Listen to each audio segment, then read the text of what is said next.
If we head off the fiscal cliff, Republicans will be blamed for it by most Americans, according to a Washington Post-Pew Research Center poll out today that puts pressure on Republicans to help get a deal done. And yesterday they outlined a plan calling for increased revenue. But today, in his first interview since the election, President Obama said that Republican proposal wasn't balanced. Unfortunately, the Speaker's proposal right now is still out of balance. He talks, for example, about $800 billion worth of revenues, but he says he's going to do that by lowering rates.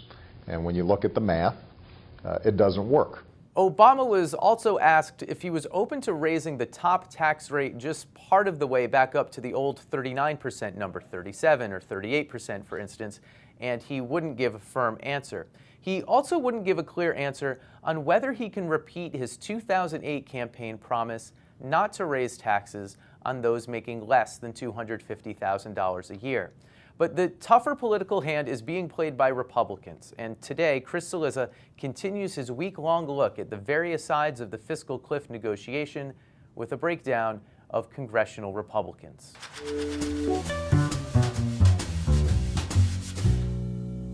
If the White House is the biggest stakeholder in the fiscal cliff fight, then congressional Republicans are the second biggest.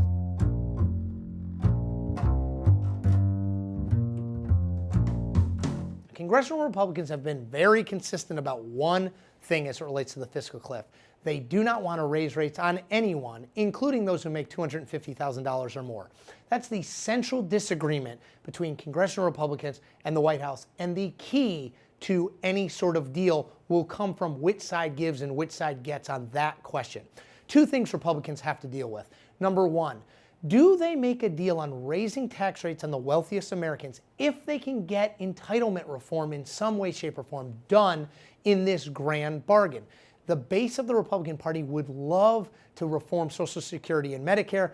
Would that alleviate their anger at raising tax rates even on the wealthiest Americans? The other thing congressional Republicans, particularly in the House, are going to have to deal with: can they accept a bill that the majority of their majority in the House does not vote for? There is a Tea Party element particularly strong in the House that will not vote for anything that includes raising tax rates on anyone.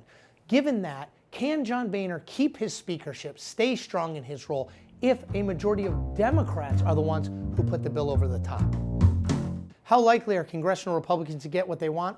Well, one good thing working in their favor is they're the other major player in this fiscal cliff negotiation. For a grand bargain to happen, they have to come to the table and give as well as they get with President Obama.